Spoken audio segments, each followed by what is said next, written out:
Good day and welcome to today's Vivit Leader training. We're still waiting for some people to dive into this session, so bear with me for a minute, and in about a minute or so we will start. Thank you again for joining.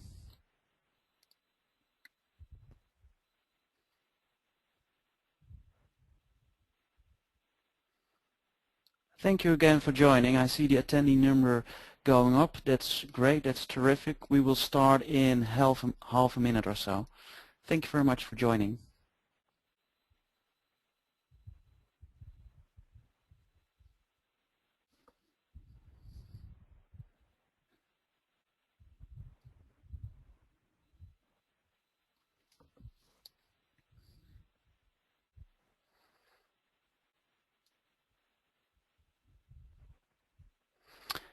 Attendee list is still going up. Great.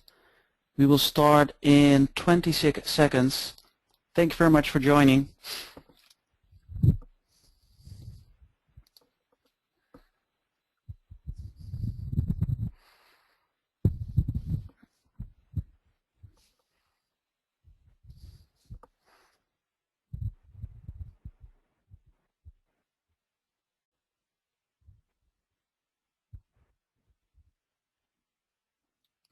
Good day and welcome to today's Vivit Leader training, Leader for Leader training session. I will now start this training session. Welcome again. Could you hit the next slide, please, Mark?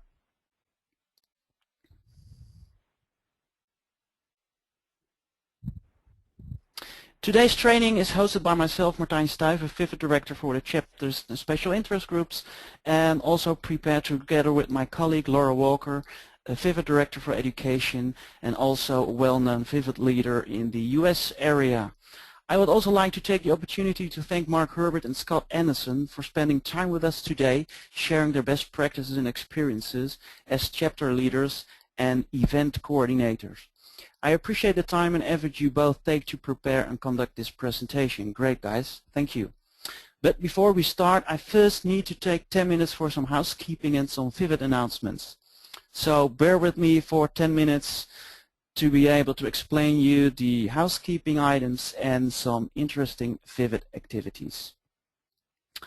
First of all, today's live session is intended for all Vivit leaders, and the recording will be posted on the Vivit website in the Chapter and 6 area, and well known as the Chapter and Special Interest Group Leader page. Today's slide deck and webinar recording will be made available to you, and we will send you also the link via email once they are posted to the Vivit website for you to review afterwards. If you have any questions as we go along, please type and send those questions in using the questions pane in the webinar control panel, and later on we will also open up the channels for some real life Q&A. Next slide, please. Just to remind you again on how to address your questions, here is a picture of the well-known GoToWebinar control panel that usually appears in the upper right-hand corner of your screen. To submit a question, make sure the questions pane is expanded and type in your question and click on send. And we will try to address your question at the end of every session. Before we move to the actual training and related discussions with Mark and Scott, I want to take this opportunity to quickly point out some interesting activities which you should mark onto your calendar. And after I finished with those activities and interesting stuff to go after, I will hand over to Mark, and the last presenter of today will be Scott. Okay, thank you very much. Here are some Vivit updates. As you know, it's very important for us that you update your profile on a temporary basis. It's very good for our strategy, but especially to point out where the different chapters are located and how well they are visited. So we can build our strategy based on this kind of information. And please help to get this word out to your chapter and SIG members to update and complete all of their required fields in their profiles.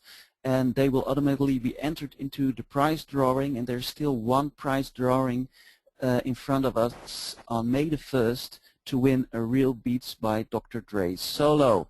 The ones who already did earn this great pair of audio beats were Marie from Sweden, who won on March 1st, and Michael from Sweden, who won the April 1st drawing. So there's still one drawing left. And I want to point out and make sure that because of Vivit's strict policies around information sharing, you can rest and trust us and make and be assured that this information is only used to help us better provide services, and also to point out and align with our strategy. We do not share this kind of profile information with other vendors or with HP without your explicit permission. Another update I want to provide you is, of course, our next big event, which is Discover 2013 in Las Vegas again, June 11th to June 13th. Spring is arriving slowly, but June is approaching fast, so it's good to point this out to you. If you have not already registered for HP Discover in Las Vegas, register today, and you will be earning a $300 discount if you use the promo code Vivit. In addition, 5 individuals who enter the code Vivit with the registration for the HP Discover will be entered into a special drawing to win a free pass to this HP Discover event next year in 2014. This offer can be combined with other codes or discounts, so make sure that's not eligible for you. And we also appreciate if you as a leader would be pointing out this kind of information also to your group members by means of the web pages or your email messaging or your other social media channels you use for your events. Also related to the HP Discover is the Vivit Advanced Training. Well known, and it's most of the time organized before the event. And also this year it's possible for you and your members to enhance your experiences by means of 10 courses. You can choose from 10 courses to hear some real-world experts talking about their experiences and examples based on real-life practitioner experience with HP software tools. Of course, it's also a great opportunity not only to advance your career, but also to network with other attendees. The following 10 courses are available. So there's a lot of cool stuff here from the functional testing, ALM side, data protection side, business service management, mobile application development, and mobile performance testing. Also related to service management at Universal CMDB, there will be some interesting sessions available. And the cost per training course is only $99. Thanks to our sponsors. So that was a great effort that we have some sponsors there who help us out with this kind of training. So only $99 for this training, as well as for Vivit, which is a good course anyhow. This is in total of $400 savings of the normal fee. And of course a Vivit Advanced Training course can be added to your new or existing HP Discover conference registration account when you are in the process of registration. If you have any questions, just contact us about this training session, and especially you can contact Laura Walker, who is responsible for this great education program this year. It would also be great if you could share this information again with your chapter and special interest groups members.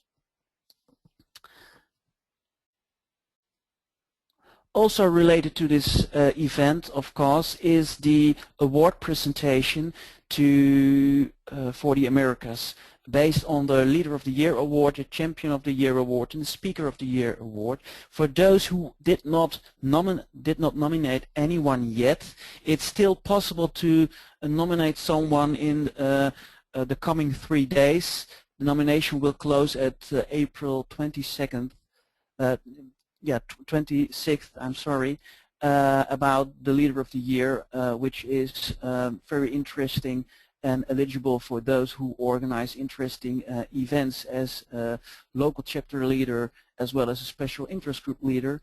The Champion of the Year, of course, responsible of growing Vivit in the HP software ecosystem.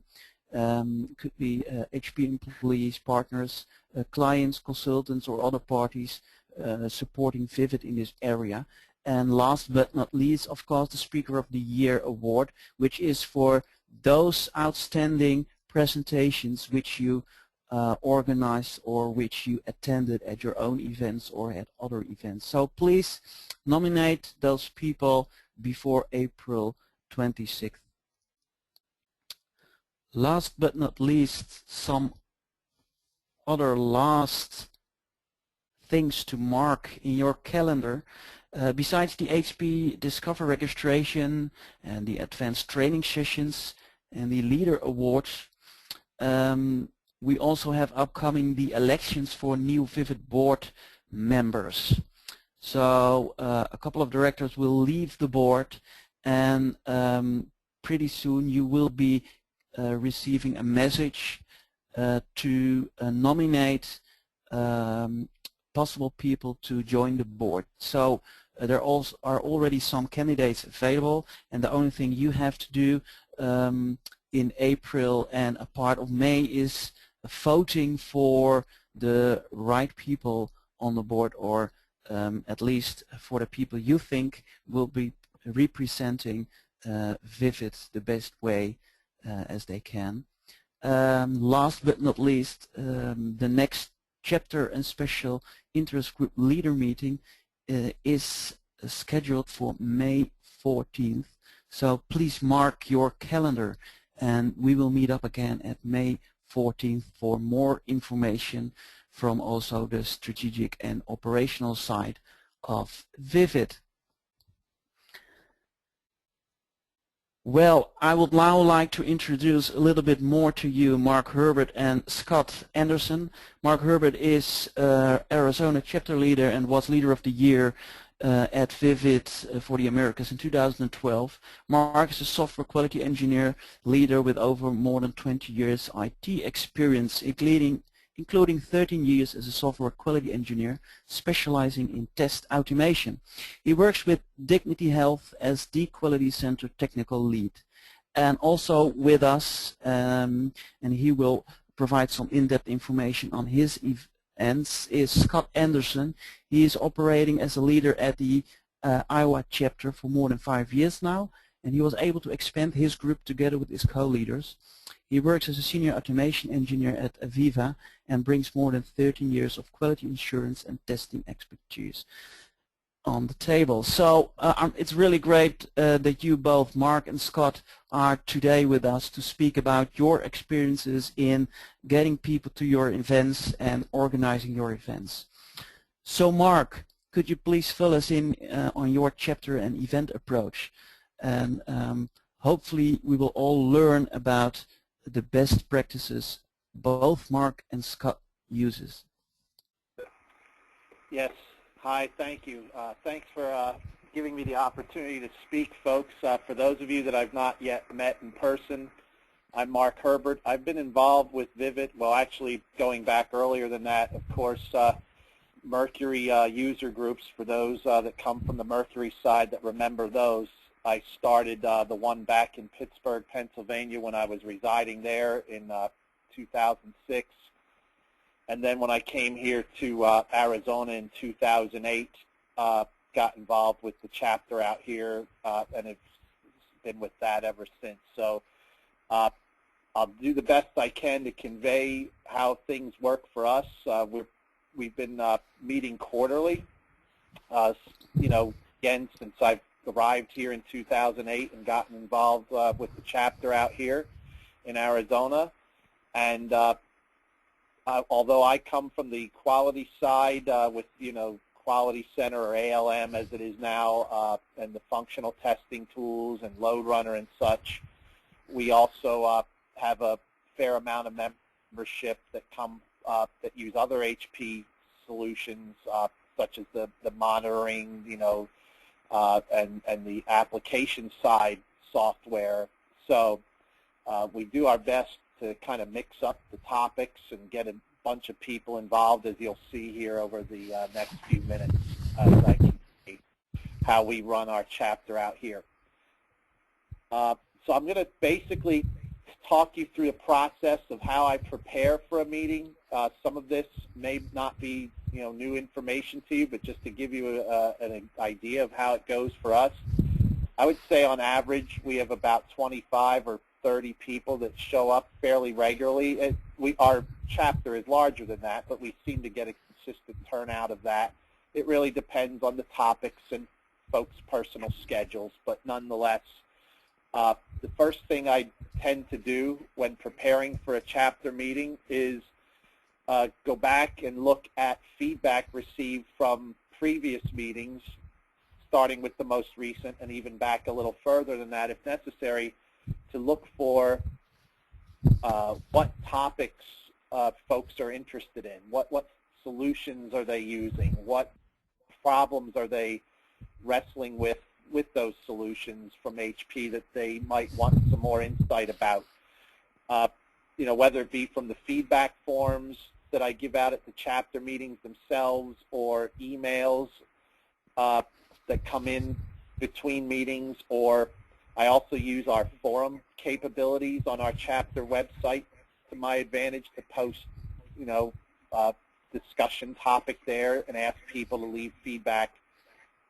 And I also, in addition to those things, you know, look at our own HP, in addition to looking at our own forums, look at the HP community forums, the HP software-related discussion groups on things like LinkedIn and some other sites that I'm, you know, aware of. So I try to go about gathering a list of topics and then take those back to the user community, which brings us to our next step, reaching out. So once I have a general idea of some of the topics folks are interested in, I go back basically to the chapter and I say, look, you know, we want our next meeting's coming up for the next quarter. Here's some of the feedback received. What do you think? Is there any other topics? You know, and then try to narrow down the list from there. I also encourage folks to get involved from the chapter, because I don't know how it works for you all, but I know for what I've seen over the years that's very successful and very well received are presentations by the chapter members themselves, folks that are actually using these tools and these solutions day to day, sharing their knowledge with each other and doing the presenting. Not that anyone minds the presentations from HP partners or other vendors and that type of thing. Those are well received too, but I definitely try to encourage the chapter members to get involved and share their knowledge. It's always a home run when the chapter members themselves get involved. Just like, you know, for those of you that have kids, sometimes your kids learn better from, you know, their peers. They don't always, they kind of tune out their parents when they get to a certain age.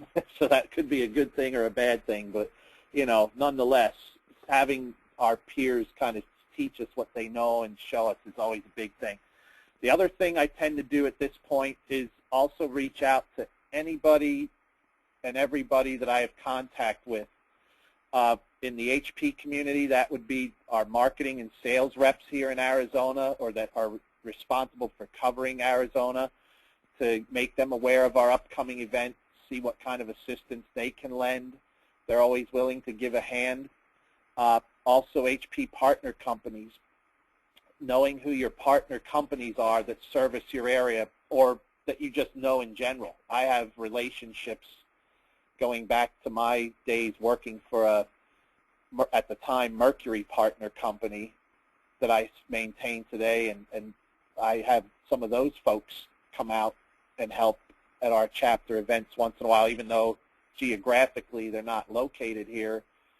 They are experts in these tool sets and these solutions, so they're happy to come help us out on occasion as well. But certainly knowing who your HP local reps are, marketing and sales engineers and so forth, as well as your local partner companies, is always going to be helpful as it pertains to coordinating your meeting. Once I've kind of reached out to both the chapter as well as the HP themselves and the partner companies to make them aware of our upcoming event, then I start, digging a little deeper and first establishing a sponsor company, because as you all know, this is a nonprofit organization, and there's, it requires sponsorship or donation, or if you will, to help provide, whether it be the venue or refreshments or whatever other things are necessary to make your meeting run. So sometimes there's local companies that will sponsor our events. Sometimes the HP partner companies will sponsor our events and help fund whatever expenses are necessary to put on the chapter event. Sometimes HP themselves will offer to do certain things or give certain items to contribute to the event. So establishing that sponsor company is important. Now, in our case, what's worked well for us is, in exchange for sponsorship, the sponsor is given the floor at the outset of the meeting, say for 5 or 10 minutes, to speak about their business or their service offerings or whatever the situation may be, to make the membership aware of who they are and what they can provide in exchange for that sponsorship. It's a win-win situation that seems to work well for us.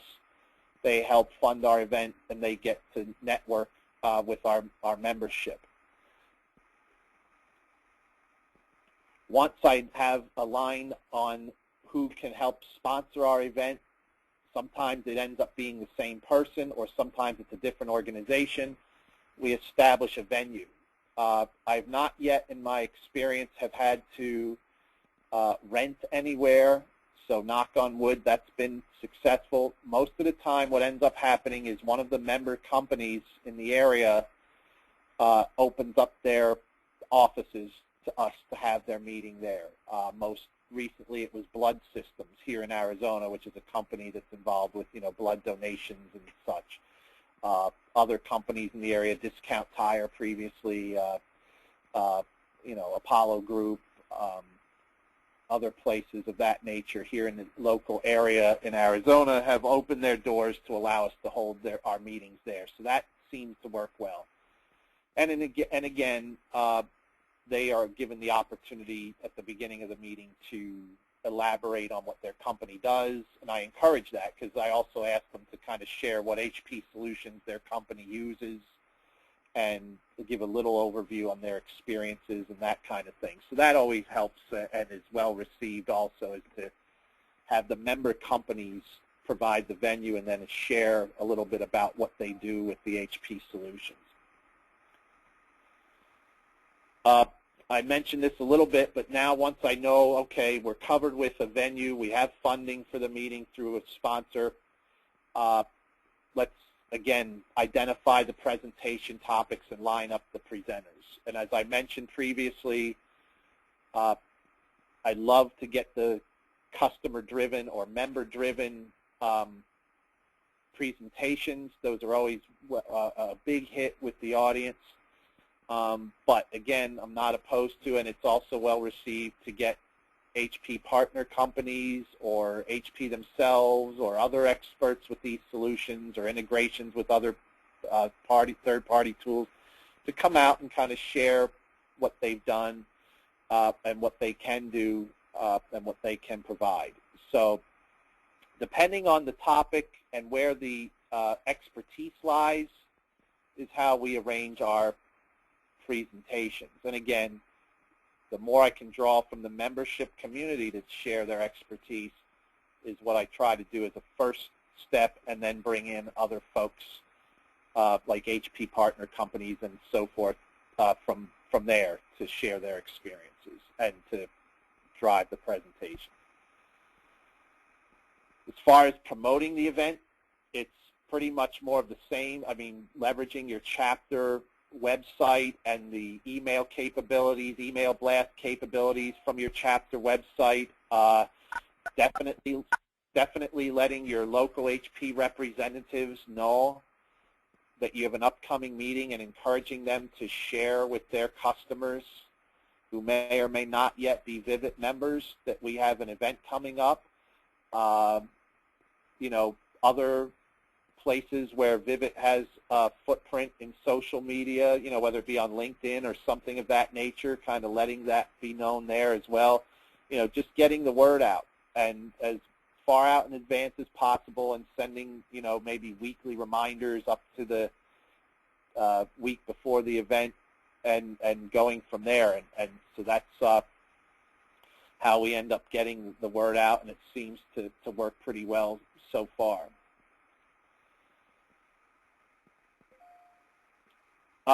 And then once the actual meeting takes place, again, I didn't put a slide in here to this, but just to verbalize, doing your due diligence after the meeting, you know, following up with your members, asking for feedback, talking to them about what they'd like to see at future meetings, and continuing to build relationships with the HP user community in your area, as well as the HP reps themselves and the partner companies themselves and other folks that you think can help you moving forward. And just maintaining those relationships has basically been our formula for success to this point.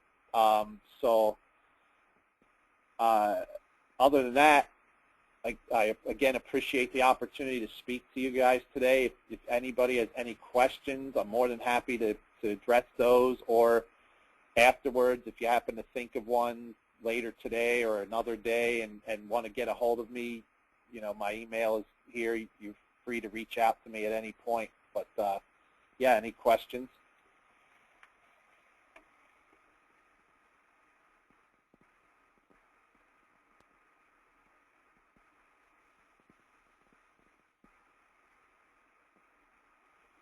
I'll take that as a no.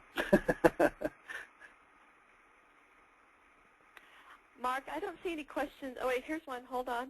Martine, are you coming in?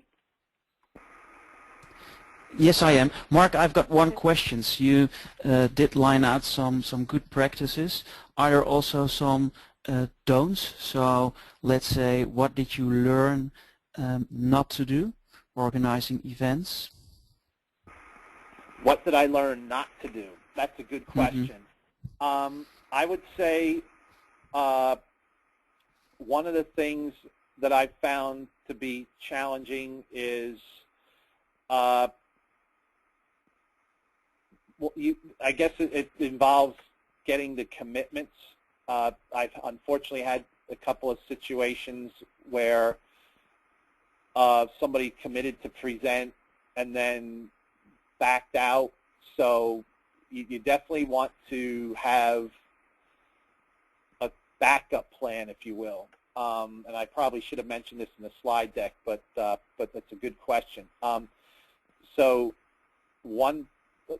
always make sure that if you have your regular meetings leading up to your chapter meeting with all the folks involved, your sponsor, your host company, if it's not the same group, and go over all the logistics, and your presenters, and make sure they're definitely committed and are going to deliver, because short of an emergency, and those happen, you want to have a fallback plan. So I know I carry like a presentation in my back pocket. It might sound funny, but if something were to happen and I had to scramble to fill in a time slot because a presentation or a presenter couldn't deliver at the last minute, I'm able to just spin something up and go. It's just some test automation related stuff that from my experiences over the years that I can speak to. So have a backup plan. Don't, assume everything's going to go smoothly, because sometimes it doesn't, and you just have to be prepared to adapt to the sudden change. So yeah, it's a good question. And I would say, Mark, that's a pretty good answer. Let's see, it's very helpful.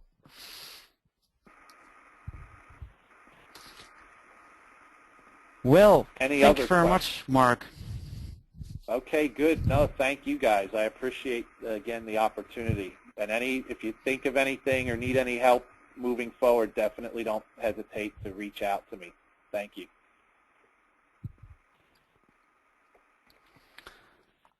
Well, we'll be handing over to Scott Anderson then. He will talk you through different ways to spice up your meetings by means of driving some partnerships. Are you there, Scott? Yep, I'm here. Just give me a second to, I'm just going to share my monitor. You want to let me know when you can see that? Yes, I can see your slides. Okay, Great. Okay, so my name is Scott Anderson. I've been one of the Vivit leaders here in the Iowa chapter for about 5 years. We have usually, in the range of 10 to 20 people show up for our meetings. But what we found can really boost attendance is when we partner with other groups. What do you get with partnering with other local user groups? You get additional topics and speakers. You can increase attendance. For instance, we saw about a 300% increase for our Agile meeting. We had, like I said, we usually get 15 to 20 people. We actually had 70 people in person for our Agile meeting, and we had 20 people over the GoToMeeting option. I saw a question about whether people use the GoToMeeting. It's definitely something that we have used, and it's been pretty successful. I think Laura Walker, by the way, has a really good presentation on how to do a successful GoToMeeting, so that would be another good thing. I would also say that it's a good way to get new members. We had about 15 new people sign up for our user group when we started advertising this across the different local user groups, so that's definitely another benefit. So what's the process that we go through? First, you start out, you determine an initial topic with broad appeal. So for instance, we've done security, agile software development, requirements management, and then I do a Google search for other groups. For instance, Quality Assurance Association, Agile User Group, and those are for the Iowa area. And then send out introductions to other leaders early and have a leader meeting to decide on the topics. And what we usually ended up doing was we'd have one tool-specific thing for HP. For the Agile group, we had HP's new Agile tool offering. And then we had a tool-agnostic presentation on Agile test automation. The other thing we used was we used a Google spreadsheet for registering users from other groups. That worked out really well because not everybody wants to use Vivit's login mechanism and registration. And so then if you use a Google spreadsheet, you can have everybody else sign up. Have each group send out the notifications because then it's coming from the Des Moines Area QA Association or the Agile User Group. You're going to get better response from their users if it comes from them. And then hold the meeting. One of the things in the past that I've had a problem with was getting some of the leaders to actually respond to me, just because we're in the age of everyone gets 1,000 emails every day, and so it can be difficult. And so what I did was when I had trouble getting some of the leaders to respond, I would look and see what their host company was. For instance, we have a lot of people from the Principal Financial Group here, and so then I looked at some of the users from Principal for the Vivit user group and said, hey, can you get a hold of Sarah for me? Sarah's the leader of the QA Association group, and she might not be responding to my emails. Sometimes having someone within the company send them a message can get you a better response. But in general, we've had a really enthusiastic response because everybody's looking for new topics and and ways to branch things out. So from a group dynamics perspective, group dynamics often overlap. So you want to make sure that you coordinate with other groups while also protecting the integrity of the Vivit group. So you just want to think about what they do. Agile Iowa focuses on agile processes. DACA is the Des Moines Area QA Association, and they focus on QA in general. And then the Vivit Iowa chapter focuses on just the HP quality assurance products. From a meeting overview, what we found worked well was we did an introduction from each user group. So basically I got up and talked and said, hey, I run the local Vivit user group. Here's what's great about us. The local QA Association user group person got up and said, hey, here's what I do. And then we had another person for Agile. One of the other things I try and do with those is point out, say, hey, this person is really good at performance testing. And so if you're interested in maybe talking to somebody about performance testing, I'd really recommend, you go to this person. And this person over here is really good with HP's Quality Center. So if you guys have questions about implementing, they might be a good person to talk to. Then we did a tool-specific presentation. In our case, it was the HP Agile tool. We had a break in networking, so we had 15 or 20 minutes, and people seemed to really spend time, enjoying that and getting to know each other. As one of the Vivit leaders, I tried to make it a point to get in to introduce myself to as many people as possible from the other groups and see if there were any problems or things that they were trying to work on that I could help solve. Then we had a tool agnostic presentation. In our case, again, it was Agile automation. And then I think we also had a couple of handouts from vendors, or we had some books that people could give away. From a collaboration and follow-up, you want to meet and discuss the event afterwards. It might be a good idea to schedule some informal get-together with the leaders of other groups for lunch or a few drinks to explore future opportunities. And doing this could allow all of the groups to target upcoming changes in the industry and relay them in a more coordinated way to get information out sooner. Just a couple of topics that have worked well for us is security.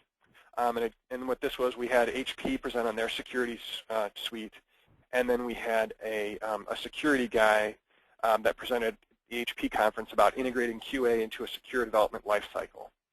And so that was our tool agnostic. And then test automation, again, we did the Agile, HP's Agile tool, and then general test automation with Agile.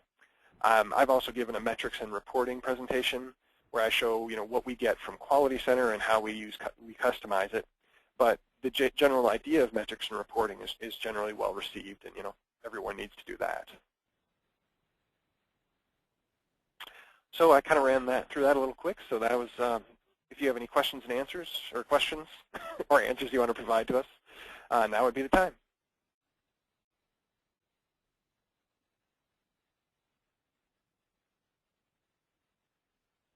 Yes, thank you very much, Scott. The same question which I also asked Mark. What are the don'ts, or what did you learn not to do? Well, I mean, getting coordinated with the other groups is it can be a little challenging. They've got their own, like one of the groups had a monthly meeting, and they agreed, yeah, we'll have your meeting, and it turned out it was only a week after one of their big meetings. So we thought, well, that's going to cause problems for turnout. So we rescheduled. So I would make sure that one of the things we try and do is, we schedule these meetings at least 3 months out ahead of time. And so, just to understand, what are the other things that these other groups have going on, and how can you make sure not to, step on each other's toes as far as how the meetings get organized and go. Okay, sounds great. Thank you very much.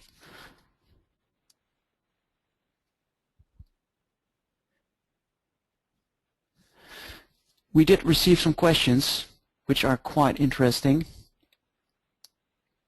First of all, I would like to address some questions which were asked just after you finished, Mark. But please, Scott, also fill in when you feel it is, let's say, a good tip and trick from your side. I've got a question from Mark Ford. He asks, do you use any audio-video conferencing with chapter meetings? If not, have you considered doing so? Yeah, we definitely use the GoToMeeting, and it's helped. I mean, usually we only get 4 or 5 extra people on, but for our Agile group, we probably had 20. People really appreciated that, but that can be, just make sure you prepare for it. A couple of things, tips and tricks for that is you would want to make sure that you have someone actually monitoring the GoToMeeting on a separate computer to look for questions, because I can tell you as the presenter, you're worried about doing your presentation. You're not worried about, you're going to have trouble remembering to look for questions. There's also you'll have people ask questions in the room, and you need to make sure that, and people won't be able to hear them, so you need to make sure that you repeat them for the person on the phone. We've also had issues where we had drop microphones in the room so that basically anybody in the room could talk and be heard, but it caused a lot of white noise. So our plan for next time is to basically get a microphone just for the speaker and just let them use that to cut down on the overall noise. And I'll say this is Mark, we haven't done a ton of webinar or audio type stuff yet, but it's something we're looking into doing more, although I will say our last meeting back in February, one of the presenters was actually remote, so we had to actually do it there, and that was our first time doing it, and it did go well. But as Scott said, you want to do some trial and error first to make sure all the technical glitches are worked out first. So, but yeah, it's definitely a good tool to take advantage of and potentially get more folks involved. Okay, sounds like a good direction there. I've got also a good question from Ali. Could you guys point out per event the number of attendees? Do they vary? New versus existing members? How does that work for you? We found it's varying on our side here in Arizona. It's consistent in number. It seems to be between 25 and 30. If you look over the past couple years at our quarterly events, but it's not always the same faces. It depends on the topics. If it's more operations based, then more of those folks and less of the quality folks will come, versus the other way around. If it's more quality based, maybe a few less of the operations. So it really depends on the topics. As far as new members, yeah, they're sprinkled in there as you go on our side, and then whatever happens there with Scott, go ahead and read. Yeah, I mean, we have 10 to 20 people show up, and it tends to be actually the same people every time.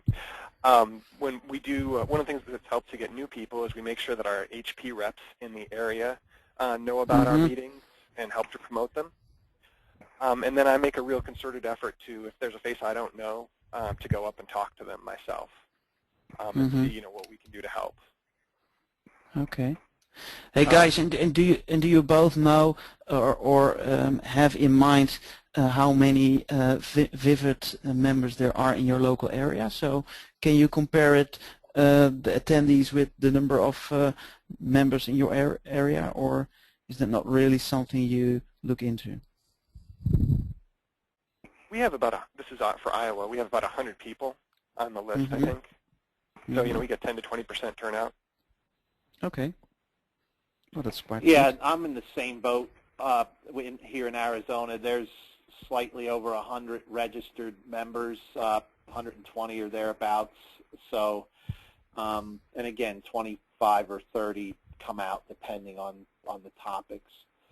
One of the things, and I didn't mention this earlier, that at least my HP marketing rep has offered to do is to help get me a listing of contacts from their different customer companies.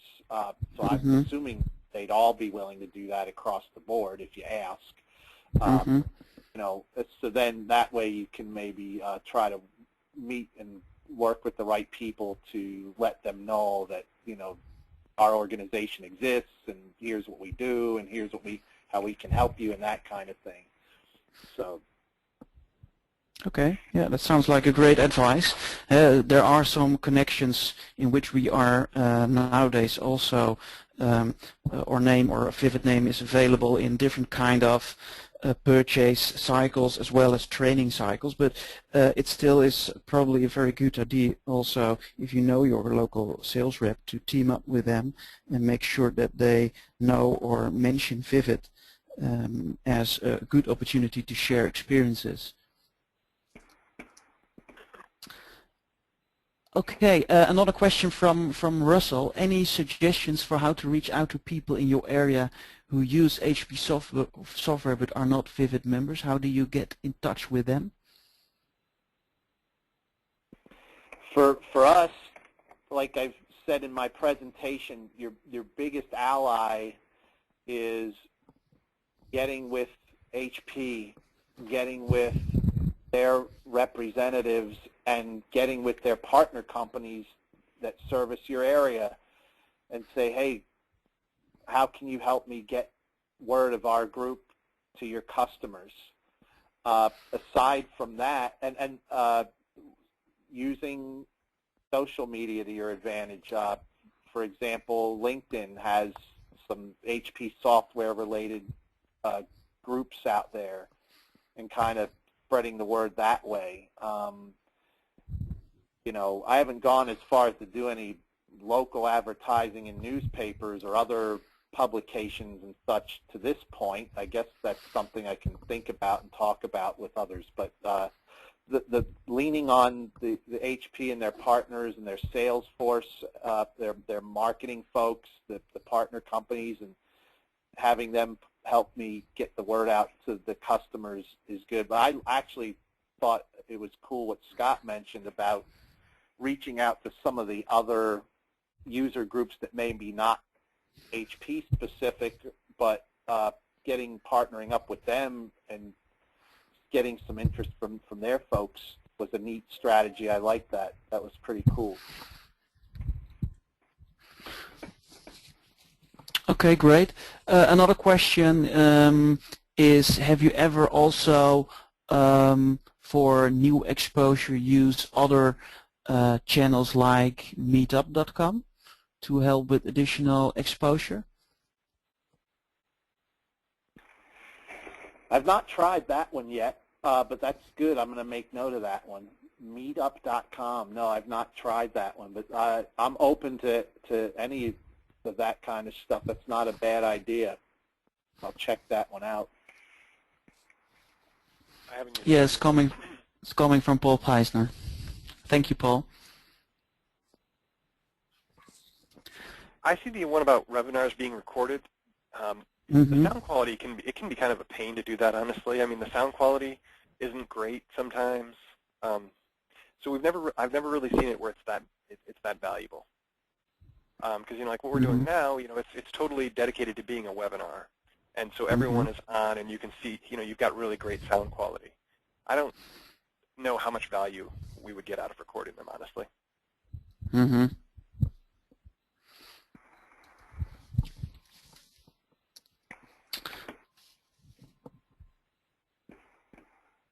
Could you also point out, guys, how long your meetings take? How much hours do you spend on a meeting? We typically meet the last Wednesday of the month of, well, again, we meet quarterly, but whatever month in that quarter we're going to meet, it's typically the last Wednesday evening of the month. And folks start arriving at 5:30 p.m. local time, and we usually wrap up somewhere around 8 p.m. We don't actually start the meeting till just before 6. Give folks about 20 to 30 minutes to show up, sign in, get settled in. So I'd say the meeting time itself is a little over 2 hours, and keeping in mind in there that there's about a 15 or 20-minute break where we usually have some kind of light meal, networking types time, with the presentations being before and after that. So that's how we do it so far in Arizona. Yeah, I mean we do pretty much the same thing. It's like, I don't know, probably 3 hours or so, and the difference is that our user group really likes having it during the day. So we usually actually have it in the afternoon from 1 to 5. Okay, okay. And do you also have separate parallel sessions, or just one session after the other when you're only talking about 20 or 25 people? We just have one session. I mean, we've tried to bring in ops people, and we just haven't gotten any real traction with ops. Our user group is very QA focused, so we tried doing a regional user group, and we had something like 90 people show up for QA and 10 for ops. So that's just what our interest level is. So yeah, our group is I'd say 60% quality based, and then ops is the other 40%. But we like I said, we've tried to mix it up, and in fact, you mentioned Paul a few moments ago, Paul Peisner, and he came out and helped us have an operations-based meeting. I guess it was last August or October, I can't remember. It was sometime later in 2012 over at Apollo Group, and that was very well received. The room was full, and so it really depends on the interest and what the topic is. But it was a good event. And do you see also now a shift from or a special let's say mark between apps and ops topics?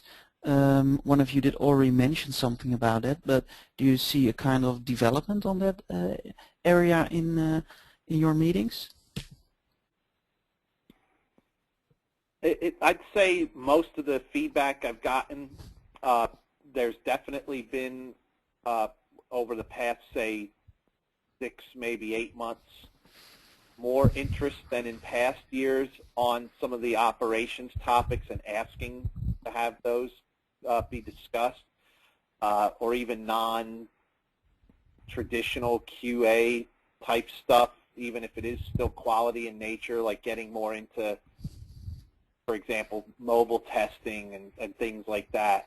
So yeah, I'd say it's trending slightly towards a different direction, but still, again, the majority of my chapter is a quality-based chapter, so those are still the predominant requests, but there's definitely starting to it's starting to even out a little bit slowly over time. Okay, another interesting session or question is about the sales reps. How do you point out what the best sales rep is to work with, because they are so differently organized and sometimes different, based in different silos? What are your experiences?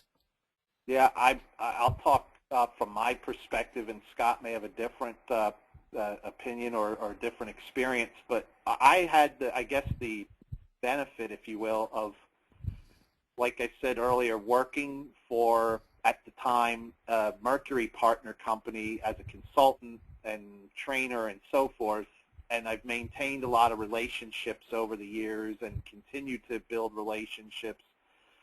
So I kind of know people. One of the first things I did when I started working more local and got out of the whole, traveling consultant type thing, is find out who the people are that own the HP solutions in the company that I work for, if it wasn't myself, and find out from them who our sales reps are, get to know them, and then from there get to know who their counterparts are and who their bosses are. And yes, you're right, it's constantly changing. Some of the names you worked with 2 minutes ago might be different 2 minutes later, but you know, nonetheless, some of the same people that I've experienced here in Arizona are the same people I've worked with or gotten to know since moving here in 2008. So for me, it hasn't changed terribly drastically. Yeah, I would kind of go in with Mark about that you go to the sales rep for your company. They have the most skin in the game for you, so they're most likely to respond to you, and then see how you can branch out from there. That's worked best for us. And then they do change all the time, and it is very frustrating. Yeah. Okay, this is almost all the question I had until now. Stephanie, you can put up the microphone, or let's say unmute all people, so there's still some availability to also address some live questions. David Hunt also points out the quality of the sound, and that it's very good and sound to discuss and make a decision if you want to do it by a microphone on your PC or with the telephone or even with a special mic. So that's really something to consider and probably also to rehearse about up front.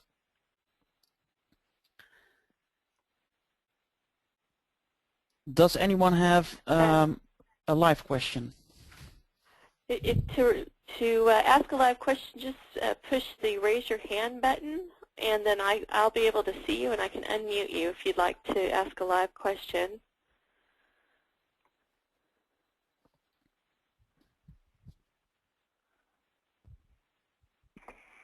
I don't see any so far. What I can talk about a little bit is that there is another platform which we can use for providing presentations, which is BrightTalk. And if you're looking at, let's say, enlarging your membership, BrightTalk might be interesting to use. In this way, you can also promote your events to a larger community.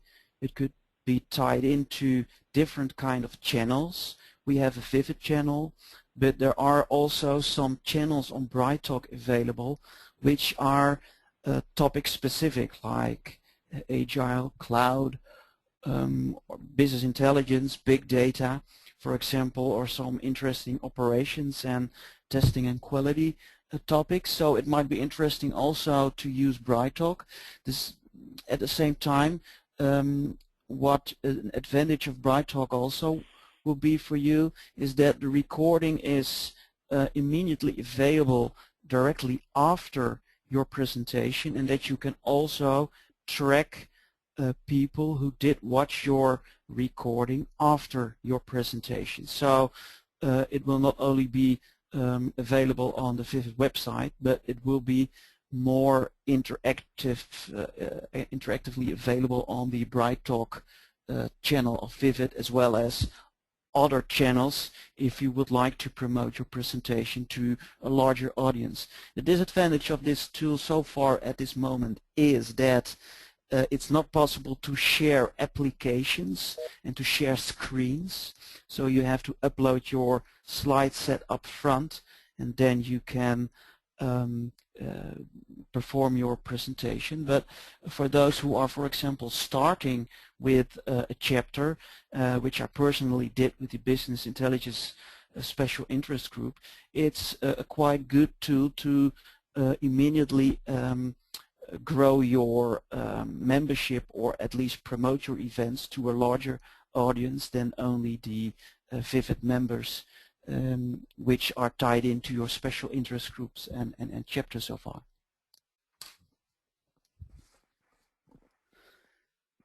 Any other questions? I don't see any at the moment, Martijn.